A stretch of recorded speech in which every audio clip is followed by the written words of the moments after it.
Olá, meus queridos, a paz do Senhor Jesus esteja convosco. Irmão Miqueias passando aqui no dia de hoje para vos falar de um assunto maravilhoso, né? Louvado seja Deus. Hoje, dia 8 de setembro, é comemorado o Dia Internacional de Missões. Esse assunto é maravilhoso, né? Missões, né? É um projeto idealizado por Deus. Deus é o primeiro missionário, né? E eu peço a todos que entrar nesse conteúdo, que assista até o final, né? Vai ter muita coisa boa aqui. Vai ter uma passagem bíblica que Deus pega uma mulher adúltera, uma mulher que estava numa vida terrível, já tinha tido 5 maridos, né? E o Senhor Jesus transformou ela em uma missionária, né? Tem um outro assunto lá também, uma outro assunto que a gente vai tratar, onde o Senhor Jesus transformou um endemoniado em um missionário, um homem que andava nu, né? Então vamos tratar desse assunto e peço que vocês compartilhem, comentem, dê like, para que esse conteúdo seja distribuído aí para mais pessoas, né? É um conteúdo fundamental. E a missão, ela é tão importante a missão, se as pessoas tivessem conhecimento do quão maravilhoso é a missão, se dedicavam muito mais. E o Senhor Jesus, ele sempre, quando ele começou a chamar os discípulos, ele já começou ali treinando os discípulos para seus futuros missionários, né? Então, através de missão, Jesus fala na sua palavra que ele veio buscar e salvar os que se havia perdido. Então, muitos não entendem, né? Quando vê uma prostituta, quando vê um homem afeminado, quando vê uma pessoa que está em religiões aí que não salva, muitos não entendem pessoas, um homicida, um assassino e etc, e muitos outros aí, quando vê essa pessoa transformada, não entende, e muitos julgam, né? Muitos julgam e fica ali, nossa, como que pode? Fulano era isso, fulano era aquilo, né? E agora está indo para a casa de Deus, agora é cristão. Mas é para esses que Deus se manifestou, para buscar e salvar os que se haviam perdido. No capítulo 12 de Gênesis, o Senhor falou para Abraão: em tua descendência serão benditas todas as famílias da terra. Benditas, porque elas não eram benditas, as famílias não eram benditas, porque estavam debaixo da maldição do pecado. Mas Deus falando para Abraão: sai da tua terra, Abraão, da tua parentela, da casa do teu pai, para uma terra que eu te mostrarei. E far-te-ei de ti uma grande nação. Abençoarei os que te abençoarem, e amaldiçoarei os que te amaldiçoarem. Em ti serão benditas todas as famílias da terra, por causa do Senhor Jesus. Porque o Senhor Jesus, ele veio para desfazer as obras do diabo. Ele veio para tirar o ser humano de debaixo da maldição do pecado. Porque quem morrer no pecado, o salário do pecado é a morte. Mas o dom gratuito de Deus é a vida eterna. Você trabalha, você tem a sua profissão, você trabalha o mês todo, aí chega lá o dia do pagamento, tem o dia do vale. Então, você que é um motorista, você trabalha, o salário do motorista está lá, dia 5, dia 20 ou no quinto dia útil. E aquele que vive na vida de pecado, ele tem o seu salário. E a Bíblia diz que o salário do pecado é a morte. Quem viver na prática do pecado. Mas quem se arrepender, Jesus vai reconciliar você com Deus, vai perdoar os seus pecados, vai apagar aquela cédula que estava te condenando à morte. A partir do momento que você se arrepende, aceita Cristo como Salvador, porque Ele é o único caminho, a verdade e a vida. Ele é o único caminho que leva ao Pai. Então hoje, dia 8 de setembro, Dia Internacional ou Mundial de Missões, uma obra idealizada por Deus. Deus só teve um filho, e este filho Ele enviou para a terra para fazer missões. E o que é missões? Missões. Um professor tem uma missão de quê? De ensinar os conteúdos que estão nos livros. O professor de matemática vai ensinar matemática. Essa é a missão dele. O professor de português vai ensinar português. E daí por diante. Cada um tem sua missão. O motorista tem a missão de ter conhecimento do código de trânsito, ser habilitado para conduzir diversos tipos de veículo com segurança. Então esta é a missão do motorista. E a missão do cristão é o que? É fazer aquilo que Paulo falou, que nós somos embaixadores de Cristo. O embaixador, ele é um representante. Então, o embaixador, quando ele sai do Brasil e ele está representando o Brasil, ele não vai representar os seus interesses próprios. Ele vai representar os interesses da sua nação, conforme aquilo que foi decidido com o presidente da República e os seus ministros, né, e as autoridades. Então o embaixador ele não pode chegar lá e militar a própria custa, e trabalhar e ter os seus próprios projetos. Não, ele vai representar os interesses das nações, da nação que ele pertence. E o cristão também. Nós somos, assim que somos chamados por Jesus Cristo, nós nos tornamos um embaixador de Cristo. Nós entramos numa escola de aprendizado para ser esse embaixador de Cristo. Assim que você aceita Jesus, você já saiu das trevas para a luz. Então você já é um embaixador, porque você já é luz. Só que você precisa passar por um processo para aprender, para ter uma estrutura, para ter um fundamento, um alicerce, né? Por isso que a Bíblia, o Senhor Jesus dá um ensinamento sobre aquele que constrói a sua casa sobre a rocha, e aquele que constrói a sua casa sobre a areia. Então, a pessoa que constrói a sua casa na areia sem alicerce, vai vir a chuva, vai vir um vento ali e vai derrubar, porque não tem um fundamento sólido no chão. Porque construir na areia é mais fácil do que construir na rocha. Construir na rocha é duro cavar a rocha. O Senhor Jesus falou isso porque lá na terra de Israel o povo tinha esse costume de construir casa na rocha, né? Mas trazendo aqui para a nossa nação chamada Brasil, toda casa que ela é feito o correto é fazer um fundamento, para que quando vir os ventos, vir a chuva, não derrubar aquela casa. Então tem que ter um fundamento. Então o cristão, a pessoa que é chamada por Cristo, ela já se torna imediatamente um representante, um embaixador de Cristo. Porém ela vai passar pelo processo para ter um alicerce sólido, né, firmado em Cristo. Então missões é um projeto idealizado por Deus. Ou seja, eu estou aqui fazendo uma missão que fui incumbido por Deus. Não estou aqui porque sou bonzinho, porque sou melhor de qualquer outra pessoa.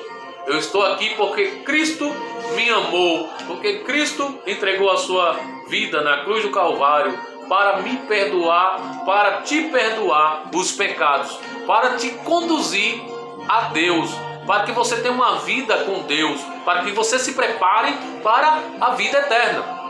Louvado seja Deus. Jesus, ele foi enviado pelo próprio Pai. Deus só teve um filho, e esse filho, Deus fez dele um missionário, que é o que está escrito no capítulo 3 de João, versículo 16. Deus só tem um filho legítimo, que é o Senhor Jesus.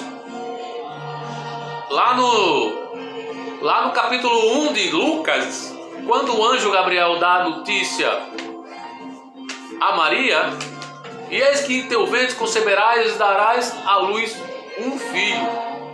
Ele será chamado Filho do Altíssimo, né? E lá em João, isso lá em Lucas capítulo 1, lá em João capítulo 3,16, Deus amou o mundo de tal maneira que deu o seu Filho unigênito. Unigênito tem vários significados, mas nesse texto aqui é único.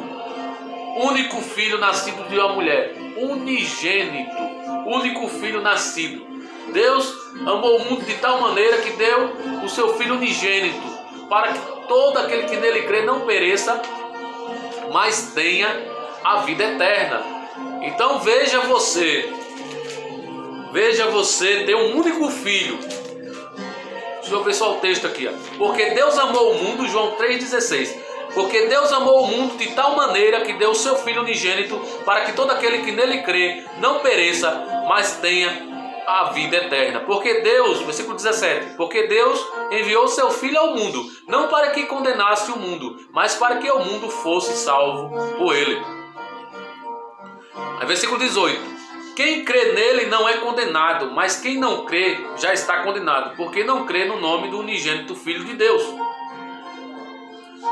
Olha para isso, que Deus enviou o seu Filho, ele amou o mundo de tal maneira, quando ele fala que ele amou o mundo de tal maneira, é as pessoas, né? Não é o planeta. Porque Deus amou o mundo de tal maneira que deu o seu Filho unigênito, único, para que todo aquele que nele crê não pereça, mas tenha a vida eterna. Versículo 17. Porque Deus enviou o seu Filho ao mundo, não para que condenasse o mundo, mas para que o mundo fosse salvo por ele. Então Jesus veio para salvar. Jesus veio para mostrar o caminho, a verdade, né? E que ele é a vida, aquele que concede a vida eterna. Ele veio primeiro para salvar, ele não veio para condenar. Agora, quando chegar o momento do julgamento, aí eu e você vamos passar pelo julgamento. Aqueles que fizeram aliança com Cristo irão passar pelo tribunal de Cristo. A igreja universal, a universal igreja, eu não estou falando dessa igreja que tem aqui, estou falando a igreja no mundo inteiro, uma única igreja que forma um corpo, né? A igreja universal, não é a universal do reino de Deus não, tá? É a universal, a igreja no universo inteiro, a igreja de Cristo no universo inteiro, ou seja, é chamado de igreja no mundo inteiro, aqueles que aceitaram a Cristo como Salvador, de diversas denominações que foram fiéis ao Senhor Jesus. Elas formam, é como cada cristão fosse um membro, e esses membros formam um corpo, e esse corpo tem uma cabeça, e a cabeça é Cristo. É isso que está lá no livro na carta de Paulo aos Coríntios, né? Cada um é membro do corpo de Cristo em particular, cada um é membro da igreja em particular. Coube ao Senhor Jesus colocar cada membro do corpo como ele quis, sendo que ele é a cabeça. Então chegará o tempo que o Senhor vai arrebatar a sua igreja, o Senhor vai vir, vai ressuscitar os santos dele, vai ressuscitar primeiro, depois que ele ressuscitar, ele vai arrebatar os santos e vai tirar a sua igreja da terra. Essa igreja vai passar pelo tribunal de Cristo, mas haverá depois do milênio, depois que o Senhor destruir até o último inimigo a ser eliminado é a morte. Aí haverá um julgamento, Apocalipse capítulo 20, que é o do juízo final. Ali haverá, para aquele julgamento, haverá uma ressurreição, que é a segunda ressurreição. Então, Apocalipse fala que bem-aventurado e santo aquele que tem parte na primeira ressurreição, porque esse não sofrerá o dano da segunda morte. Então, essa primeira ressurreição vai desde a aparição do Senhor Jesus Cristo até ele arrebatar, até ele ressuscitar aqueles que dormiram nele, até ele arrebatar a sua igreja, e também aí vai ser colocado aqueles que serão salvos na tribulação, na grande tribulação. Porque esses que serão salvos na grande tribulação, eles vão ter que perder a vida para ganhar a salvação. Esses também eles vão ser mortos e vão ser ressuscitados pelo Senhor. Então faz parte disso aí, a primeira ressurreição. Então temos que estar preparados. Então, voltando aqui para falar de missões. Como eu falei, o professor tem uma missão, o motorista tem uma missão. O Filho de Deus, o Senhor Jesus, Deus fez dele um missionário, nos amou de tal maneira que nós, sendo ainda pecadores, ele enviou seu filho, seu único filho. Eu tenho um filho, eu aqui tenho um filho, e eu fico olhando para o meu filho e lembrando de Abraão, quando Deus pediu para ele oferecer o seu filho lá no Monte Moriá, no capítulo 22 de Gênesis, né? E ele foi e obedeceu a Deus, caminhou 3 dias, levou lenha, levou cutelo, levou fogo, subiu com o filho, e na hora que ele está subindo o monte, o filho faz uma pergunta: pai, temos aqui a lenha, temos aqui o fogo, temos aqui a ferramenta, que é o cutelo para fazer o corte, cadê o cordeiro? Abraão fala: o Senhor proverá, meu filho, o cordeiro para si. Abraão subiu, fez o altar, porque Deus estava provando Abraão se ele era obediente. Deus estava provando Abraão porque Deus ia fazer isso. Ele ia enviar o seu filho para ser sacrificado por toda a humanidade. Então Deus fez uma prova com Abraão. E Abraão colocou lá, colocou a lenha, arrumou o altar, colocou o filho, e quando ele levantou a ferramenta, Deus bradou e falou: não estenda a mão sobre ele, porque agora eu estou vendo que você teme a mim, que você me ama, que você crê em mim. Isso aí foi só um teste para Abraão. E Abraão olhou para um certo lugar e lá tinha um cordeiro, e ali ele fez o holocausto daquele cordeiro, porque isso aí era uma prova de Deus com Abraão, e também Deus estava apontando para a obra que ele ia fazer lá na frente, que foi o que aconteceu quando o Senhor Jesus veio à terra. Depois que ele passou um certo tempo dando treinamento aos seus discípulos, né? Que ele foi à morte, condenado à morte, e à morte de cruz. Então, eu quero ler um texto em Mateus que fala assim, Mateus aqui, ó, capítulo de número 4, versículo 18, para falar desse assunto maravilhoso, que é missões. Louvado seja Deus. Mateus capítulo 4, 18. A vocação dos discípulos. Jesus, andando junto ao mar da Galileia, viu a 2 irmãos chamados Pedro e André, seu irmão que lançava a rede ao mar, porque eram pescadores. E disse-lhe: vinde após mim, e eu vos farei pescadores de homem. Então, no primeiro contato que o Senhor Jesus teve com Pedro e com André, um dos primeiros contatos aqui, o Senhor Jesus já chamou ele: vinde após mim, e eu vos farei pescadores de homens. Eles eram pescadores de peixe. Aí na sequência, versículo 20: então eles, deixando logo as redes, seguiram-no. E adiantando-se dali, viu outros 2 irmãos, Tiago, filho de Zebedeu, e João, seu irmão, num barco com seu pai Zebedeu, consertando as redes. E chamou-os. Eles, deixando-as imediatamente o barco e seu pai, seguiram-no. E percorria Jesus toda a Galileia, ensinando nas suas sinagogas e pregando o evangelho do reino e curando todas as enfermidades e moléstias entre o povo. E a sua fama correu por toda a Síria, e traziam-lhes todos os que padeciam, oprimidos por várias enfermidades e tormentos, os endemoniados, os lunáticos, que são os, tem problema da cabeça, os paralíticos, e ele os curava. E seguia uma grande multidão da Galileia, de Decápolis, de Jerusalém, da Judéia e da além do Jordão. Então veja que o Senhor Deus Todo-Poderoso amou o mundo de tal maneira que deu o seu Filho unigênito, para que todo aquele que nele crê não pereça, mas tenha vida eterna. o Pai, Ele fez o seu Filho missionário. Ele fez o seu Filho missionário. E aqui está a prova que ele andava. Ele fazendo a missão que o Pai lhe deu. Ele começou a chamar homens que mais na frente a gente começou a chamar eles de discípulos. Até então eles eram discípulos, mas lá na frente se tornaram apóstolos, ou seja, se tornaram testemunhas oculares, verídicas, que viram o Senhor Jesus, toda a obra que Ele fez, que viram Ele morrer na cruz do Calvário, que viram Ele ressurreto, que viram Ele orientar todos aqueles homens para fazer esta missão do ir e pregar o Evangelho a toda criatura. Aquele que crê e for batizado será salvo, e aquele que não crê será condenado. Então, o que me chama a atenção é que o Senhor Jesus, que é o Salvador, o Filho de Deus, Ele andou por diversas cidades e até por outros países ali em volta de Israel, pregando, ensinando, curando, salvando, restaurando vidas, abrindo o olho de cego, limpando o leproso, curando aleijado, levantando um homem que estava na cama há 38 anos, né? E o Senhor Jesus, Ele comeu com pessoas pobres, comeu com pessoas pecadoras, com publicanos, cobradores de impostos, comeu em casa de ricos. Ele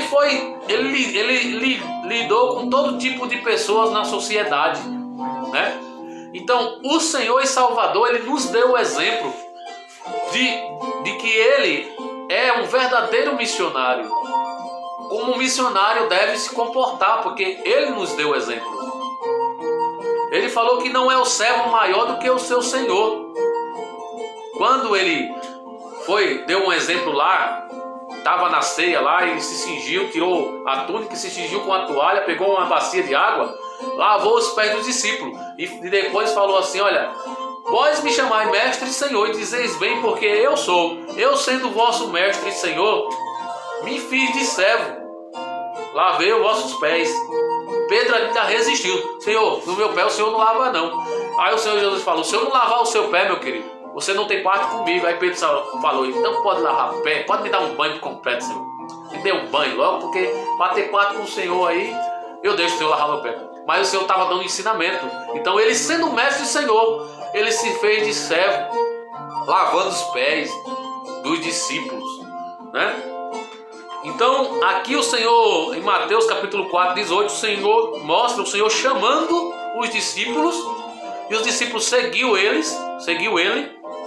O Senhor foi por várias situações para treinar esses homens, porque ele seria os próximos missionários quando o Senhor Jesus subisse aos céus. Louvado seja Deus. João capítulo 4. Vamos ler. João capítulo 4, o Senhor Jesus, ele passou por uma cidade de Samaria chamada Sicar. E ali tinha uma mulher que estava tirando água. E ele parou na beira daquela fonte. E o Senhor Jesus, ele é maravilhoso, né? Porque os judeus e os samaritanos tinham uma rixa, eles não se davam. Eram povos que tinham várias lutas, várias brigas, sempre tinha encrenca entre esses povos. Quando eles se cruzavam, um judeu ia lá, matava 10, os judeus se revoltavam, levantava lá uma briga lá, aí o judeu matava 5 samaritanos. É como as brigas que teve aqui no Nordeste, era um matando o outro. Uma família vai lá, mata uma família, aí o outro vai lá para se vingar, mata 2 ou 3, e daqui a pouco aquele outro que sobrou da família vai lá e mata 5 da outra. Assim eram os judeus e os samaritanos. Tinha uma rixa entre eles. Isso tá no livro Escritos aos Hebreus. Flávio José, ele fala disso. Então, às vezes os samaritanos se levantavam contra os judeus, matavam. Então, eles tinham uma rixa entre eles. Então, por isso que quando o Senhor Jesus chegou lá e falou para a mulher: dá-me de beber, Jesus mandou os discípulos: vocês vão lá na cidade comprar alguma coisa para comer. E os discípulos foram e deixou ele sozinho lá na beira do poço. E a mulher estava lá tirando água. E o Senhor Jesus: dá-me de beber. E pela vestimenta dele, a mulher o identificou como judeu. E o Senhor Jesus falou: dá-me de beber. E a mulher falou assim: como sendo tu judeu me pede de beber? porque os judeus e os samaritanos se odiavam, havia uma rixa. Como sendo tu judeus? Ela identificou pelas vestes. Me pede dar-me de beber. Aí ele falou, se tu conheceras o dom de Deus, se tu conhecesse quem é aquele que te pede de beber, tu lhe pediria e ele te daria água viva. E brotaria no teu ventre uma fonte de água a jorrar para a vida eterna. Aí a mulher despertou, mas como assim? Como que tu vai me dar água, sendo que o poço é fundo, tu não tem balde, tu não tem corda para tirar água? Mas se tu... Aí Jesus falando com ela, se tu me pedisse, eu te daria água viva, rapaz. Ia brotar no teu ventre uma fonte de água a jorrar para a vida eterna. O Senhor Jesus estava falando do Espírito Santo, porque as pessoas que crescem no Senhor Jesus iam receber do Espírito Santo. E o Espírito Santo ia se fazer uma fonte no interior da pessoa de água a jorrar para a vida eterna, para dar vida, para dar alegria, para dar paz, para dar capacidade ao ser humano. Aí o Senhor Jesus conversou com ela ali. Aí ela falou, então me dê dessa água para que eu não torne aqui e a vim tomar, a vim tirar a água. Aí o Senhor Jesus falou, vai chamar o teu marido e vem cá. O Senhor Jesus chamou ela para conversar ali. E a mulher, olha, eu tive 5 maridos. Por isso que no começo do vídeo eu falei, uma mulher que tem um problema, estava numa vida de adultério, já tinha se casado 5 vezes. Então ela falou, olha, eu tive 5 maridos. Ou seja, a mulher tinha sido casada 5 vezes. Não sabemos por qual motivo ela tinha sido casada 5 vezes. Se ela tinha se divorciado, se ela tinha traído o marido, ou se ela tinha se separado, ou se os maridos tinham morrido. A gente não sabe. Só sabe que essa mulher tinha sido casada 5 vezes. Já tinha tido 5 maridos. Essa mulher era famosa naquela cidade de Samaria. A fulana lá que já casou. Entendeu? Então dá a entender que essa mulher, provavelmente esses maridos tinham sido traídos por ela. Porque veja, quando o Senhor Jesus falou, vai chamar o teu marido e vem cá, ela falou, olha, eu já tive 5 maridos. Na realidade ela não confessou, né? Ela falou, olha, eu não tenho marido. Porque foi o Senhor Jesus que revelou a ela, né? O Senhor Jesus falou, é verdade, você não tem marido. Porque tu tivesse 5 maridos e o que agora tu tem não é teu marido. Então veja, né? O Senhor Jesus revelou a vida daquela mulher. O Senhor Jesus mandou ela chamar o marido. Ela falou, eu não tenho marido. E o Senhor Jesus falou, verdade, você não tem marido. Tivesse 5 maridos e o que agora você tem, uma sexta pessoa, não é teu marido. Então ela estava num relacionamento errado. Ela estava com alguém casado. O Senhor Jesus falou que o que você tem não é o seu marido. Você está aí num relacionamento aí errado. Ela, olha, vejo que tu és profeta e tal e coisa. E o Senhor Jesus falou, olha, você crê no Filho de Deus? Aí você crê? Ela falou, olha, o Messias, quando vier, ele nos explicará todas as coisas. Eu estou resumindo aqui para não ficar tão longo. Depois, irmão, vocês leem lá no capítulo 4. O Messias, quando vier, ele nos ensinará todas as coisas, tal. Então, Jesus despertou o interesse daquela mulher e ele falou, eu sou que falo contigo. Ou seja, então o Senhor Jesus tratou com aquela mulher, ela confessou o seu pecado. O Senhor Jesus a perdoou. O Senhor Jesus colocou dentro daquela mulher uma fonte, né? Que ela ficou tão alegre com o Senhor Jesus. Agora vai chamar o povo da cidade. Porque numa outra feita, lá no capítulo 9 de Lucas, o Senhor Jesus queria entrar na terra de Samaria para pregar lá, mandou os discípulos na frente e os samaritanos não receberam Jesus. Mas dessa feita aqui, Jesus usou uma outra estratégia. Usou uma mulher adúltera. Ele tratou na vida daquela mulher, perdoou aquela mulher e transformou ela em uma missionária. Então ela saiu do poço para chamar o povo na cidade. Então ela era uma mulher que tinha uma má fama na cidade. Uma mulher que já tinha tido 5 maridos. E o que ela estava naquele momento não era dela. Então provavelmente ela tinha traído os seus maridos. É o que dá a entender o texto. E aquela mulher foi e anunciou na cidade. Olha, Tem um homem que me contou tudo sobre a minha vida. Porventura não será esse o Cristo, o Messias? E o povo veio ter com Jesus. E os samaritanos vieram ter com Jesus, e ali o Senhor Jesus conversou com eles. E olha o que eles dizem, né? Capítulo 4, versículo 39 de João. E muitos dos samaritanos daquela cidade creram nele, pela palavra da mulher que testificou. Disse-me tudo quanto tenho feito. Indo, pois, ter com ele, os samaritanos rogaram-lhe que ficasse com ele. E ficou ali 2 dias. E muito mais creram nele por causa da sua palavra. E diziam à mulher: já não é pelo que tem dito que nós cremos, porque nós mesmos o temos ouvido. E sabemos que este é verdadeiramente o Cristo, o Salvador do mundo. Ou seja, os samaritanos, eles encontraram a salvação em Jesus Cristo. E eles falaram para a mulher: olha, já não é pelo que tu tem dito, porque a mulher estava testificando de Jesus. Olha, havemos achado o Messias, havemos achado o Senhor, o Salvador. E eles começaram a dizer para a mulher, no versículo: já não é pelo teu dito, não é pelo que tu fala dele que nós cremos, mas é pelo que nós mesmos temos ouvido. E sabemos que este é verdadeiramente o Cristo, o Salvador do mundo. Louvado seja Deus. Eu quero compartilhar também aqui um texto aonde o Senhor Jesus, louvado seja Deus, capítulo 5 de Marcos, vemos aí no que eu acabei de falar agora, onde o Senhor transformou uma mulher adúltera